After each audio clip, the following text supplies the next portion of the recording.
नमस्कार, आप देख रहे हैं अनंत ज्ञान और मैं हाजिर हूँ दिन भर की बड़ी अपडेट्स के साथ। शिमला के बचत भवन में जिला परिषद सदस्यों के शपथ ग्रहण समारोह के दौरान शनिवार को बड़ा हंगामा देखने को मिला। समारोह शुरू होने से पहले ही प्रशासन ने सदस्यों के परिजनों और अन्य लोगों को सभागार से बाहर जाने के निर्देश दिए, जिसका भाजपा कार्यकर्ताओं और समर्थकों ने विरोध किया। देखते ही देखते माहौल तनावपूर्ण हो गया और प्रशासन व भाजपा कार्यकर्ताओं के बीच तीखी नोक-झोंक भी शुरू हो गई। और इसी बीच उपायुक्त अनुपम कश्यप ने सभागार में पहुंचकर नवनिर्वाचित जिला परिषद सदस्यों को पद एवं गोपनीयता की शपथ दिलाई। शपथ ग्रहण समारोह के बाद भी विवाद नहीं थमा। बाहर मौजूद भाजपा के नेताओं ने और कार्यकर्ताओं ने उपायुक्त का घेराव कर दिया और इसी दौरान धक्का मुक्की की स्थिति भी बन गई, जिसमें उपायुक्त अनुपम कश्यप गिर पड़े। हालांकि मौके पर मौजूद अधिकारियों और कर्मचारियों ने तुरंत उन्हें संभाल लिया है। घटना के बाद उपायुक्त सुरक्षित अपने कार्यालय लौटे और पूरे घटनाक्रम को लेकर राजनीतिक माहौल गर्मा गया है।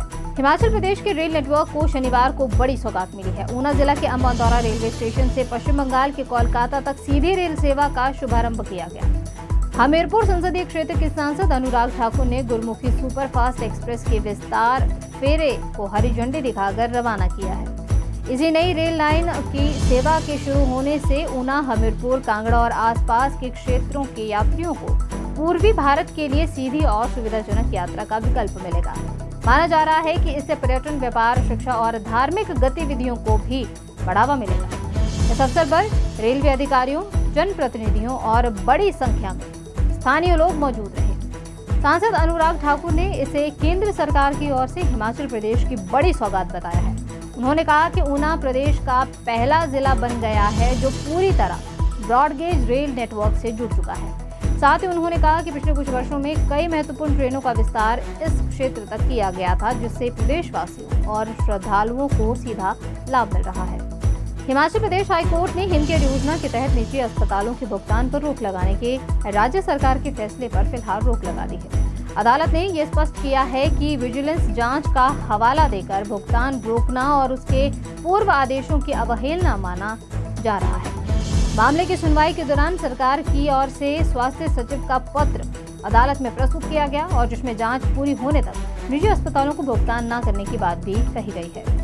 न्यायाधीश ज्योत्सना रिवाल दुआ की अदालत ने इस पर कड़ा रुख अपनाते हुए राज्य सरकार से जवाब भी तलब किया है और पूछा है कि अदालत के आदेशों की अवमानना करने पर उसके खिलाफ कार्रवाई क्यों नहीं की जाए। अदालत ने निजी अस्पतालों की इस दलील को भी सही माना कि दावों के सत्यापन की प्रक्रिया बेहद धीमी है। सुनवाई के दौरान सरकार ने यह बताया कि डायलिसिस और अन्य उपचारों से जुड़े कई दावों का भुगतान जारी किया गया है, तो वहीं कोर्ट ने नाराजगी जताते हुए ये कहा कि दावों की जांच के लिए डॉक्टरों की तैनाती संबंधी पूर्व आदेशों को प्रभावी ढंग से लागू नहीं किया गया है। अदालत ने सरकार को तत्काल व्यवस्था लागू करने और भुगतान प्रक्रिया में तेजी लाने के निर्देश दिए हैं। हमीरपुर जिले के नदौन क्षेत्र में पुलिस ने नशे के खिलाफ बड़ी कार्रवाई करते हुए 2 युवतियों समेत 5 युवाओं को चिट्टे के साथ गिरफ्तार किया।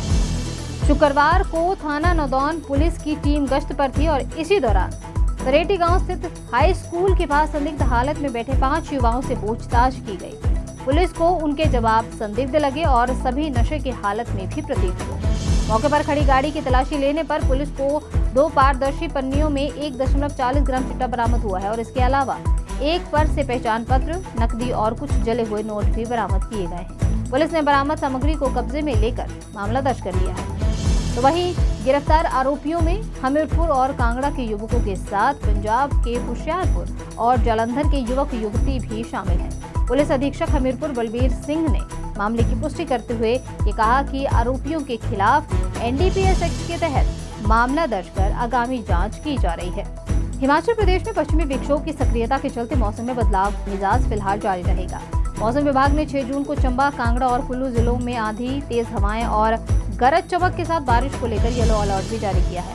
वहीं प्रदेश के अन्य क्षेत्रों में भी बादल छाए रहने और हल्की से मध्यम बारिश की संभावना भी जताई है। शुक्रवार को शिमला सहित प्रदेश के अधिकांश इलाकों में दिन भर बादल छाए रहे और मनाली में हल्की बूंदाबांदी, लाहौल की ऊंची चोटियों पर हल्का हिमपात और कल्पा में बारिश दर्ज की गई। हिमाचल प्रदेश में शुक्रवार रात आए भूकंप के झटकों से लोग दहशत में आ गए हैं। रात 10:04 पर 5 की तीव्रता पर आया भूकंप, जिसके बाद 11:04 पर 2.8 और 11:52 पर 3 की तीव्रता के साथ 2 झटके महसूस किए गए। तीनों भूकंपों का केंद्र चंबा जिला रहा और भूकंप के कारण धर्मशाला, शाहपुर और आसपास के क्षेत्र में कई मकानों में दरारें आ गई हैं। शाहपुर की कैरी पंचायत में 3 घरों को नुकसान पहुंचा है, तो वहीं होटलों में ठहरे पर्यटक भी घबराकर कमरों से बाहर निकल आए। पालमपुर सिविल अस्पताल के पुराने भवन की भी दूसरी इमारत की छत को नुकसान पहुंचा है। हालांकि किसी के घायल होने की सूचना नहीं मिली है, बल्कि प्रशासन नुकसान का जायजा लेने में जुटा हुआ है। मंडी जिले के थुनाग स्थित औद्योगिकी एवं वानिकी महाविद्यालय के एक छात्र की संदिग्ध परिस्थिति में मौत हो गई है। मृतक की पहचान 25 वर्षीय देवन ठाकुर निवासी सुंगल, पालमपुर जिला कांगड़ा के रूप में हुई है, जो बागवानी अंतिम वर्ष का छात्र था। जानकारी के अनुसार देवन ठाकुर फरवरी माह में गणई क्षेत्र में किराए के मकान में अकेला रह रहा था। शनिवार सुबह जब उसकी माता ने फोन किया और बेटे का मोबाइल नहीं उठा, तो उन्होंने मकान मालिक से कमरे में जाकर हालचाल जानने को कहा। मकान मालिक ने दरवाजा खटखटाया, लेकिन अंदर से कोई भी जवाब नहीं मिला। इसके पश्चात मामले की जो सूचना है वो पुलिस को दी गई। पुलिस ने मौके पर पहुंचकर जांच भी शुरू कर दी है। छात्र की मौत के कारणों का पता पोस्टमार्टम रिपोर्ट के आने के बाद ही चल पाएगा। हिमाचल प्रदेश के कांगड़ा जिले में सामाजिक सुरक्षा पेंशनर से जुड़े एक बड़े फर्जीवाड़े का खुलासा हुआ है। सीबीआई ने इंदौरा क्षेत्र के मडमजुआ शाखा डाकघर के तत्कालीन शाखा डाकपाल के खिलाफ मामला दर्ज किया है। आरोप है कि उसने मृत पेंशन धारकों के खातों से फर्जी अंगूठे और दस्तावेजों को तैयार कर करीब 9.2 लाख रुपए की सरकारी राशि निकाली है। CBI anti corruption branch Shimla को मिली शिकायत के आधार पर ही मामले का सत्यापन किया गया। प्रारंभिक जांच में वित्तीय अनियमितताओं के आरोप सही पाए जाने के बाद 1 जून 2026 को नियमित एफआईआर दर्ज कर जांच शुरू कर दी गई है। जांच के अनुसार आरोपी होशियार सिंह, जो उस समय शाखा डाकपाल के पद पर तैनात था, ने मृत लाभार्थियों के खातों का दुरुपयोग कर सरकारी धन की हेराफेरी की है। अब सीबीआई ने पूरे मामले में दस्तावेजों, बैंकिंग रिकॉर्ड्स और धन निकासी की विस्तृत जांच कर रही है।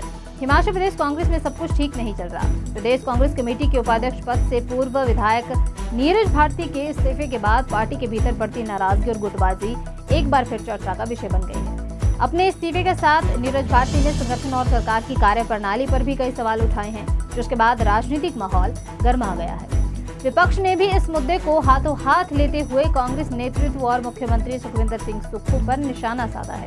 भाजपा नेताओं का कहना है कि कांग्रेस के भीतर असंतोष लगातार बढ़ता जा रहा है और अब ये खुलकर सामने आने लगा है। तो वहीं कांग्रेस की ओर से इस पूरे मामले को संगठन का आंतरिक विषय बताया जा रहा है।